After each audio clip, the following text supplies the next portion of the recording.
My next question is what was the most fulfilling part of being a law professor? What made you feel the best about your job when you would be teaching, and what was the most challenging part? What do you think, Dave? Yeah.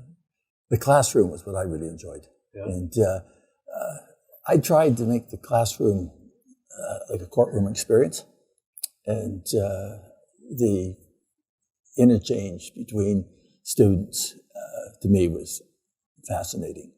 And the other part was, as Carol mentioned, about we're all there teaching each other, is that when one student would answer a question or go through the Socratic method very well, you could see that they were impressed by how that student handled the matter, and they learned from that student.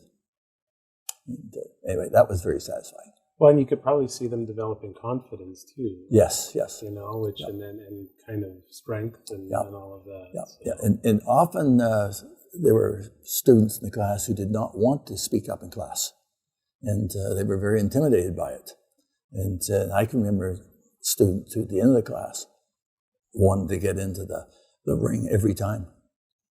Okay. And that's satisfying. Yeah. How about for you, Carl? Well, before I do that, Dick was so good at putting their students through their paces that in our moot court practices, he would invariably be asked to be the first practice judge for a moot court every year. Okay. I mean, they realized that he was so good at asking them questions and putting them through their stuff. They always wanted Professor Bird is the one we want to have as our judge, which I think is a huge testament to his teaching ability. Yeah, absolutely. What was the question? Most fulfilling part. Oh, the most. Well, the classroom. Yeah. The classroom was the most fulfilling part. It was also the scariest part too, though, because I could be I would have good days and I'd have bad days. And when I had a bad day, I knew I had a bad day. Right. And I would come home and I'd be very dejected, and I'd say to Shirley, "Oh, it was just terrible." And she would, as only Shirley. Worrier again. Yeah, worrier. Yes. Would say, "Oh dear, you would have been wonderful." And she talked me into okay. It must have been, couldn't have been that bad. In any event, it was teaching is a great. It's a great thing. Yeah. What about the most challenging part? I hated marking examinations. I really hated marking examinations. I was always worried. Did I say worried? I was always concerned that to maintain my consistency in my grading. So you would set your question. You would figure out how you would answer it put yourself back in the student mode, and then you would read 2 or 3 to sort of get a general lay of the land of how they seem to be going, and then you would start marking.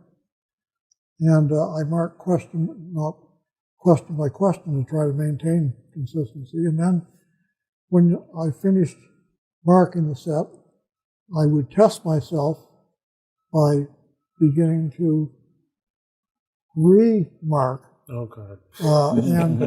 And boy, once in a while, it didn't happen a whole lot, but it would once in a while, every once in a while, you would find that, well, I'm not being consistent here. So then you'd have to just start all over again. It just drove me crazy. How about you, most challenging part, Dick? I would agree marking wasn't fun, but somehow we all seemed to manage to get through it. Yeah. And I think Carl's right that you had an expectation when you read the first examination, and when you got to the last one, your expectation had changed in light of what the 40, 50 papers you read in between. Yeah. And so that's where the challenge came. And how about your proudest, what you're most proud of when you look back on your teaching career, Dick? What do you think?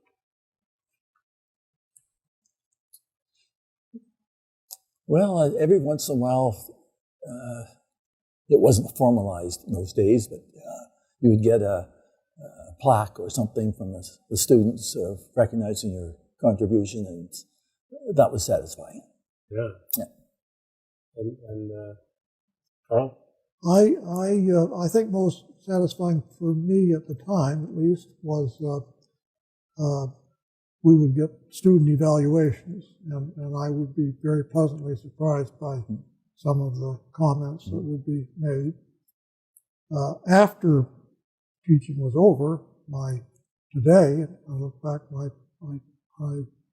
I think the greatest satisfaction is just following some of my former students and seeing how well they've done it. It doesn't make any difference whether they've reached the pinnacle of the profession, so to speak, or whether they're solid lawyers serving their communities. It gives me great satisfaction to think, well, I had a little hand in that. Interesting.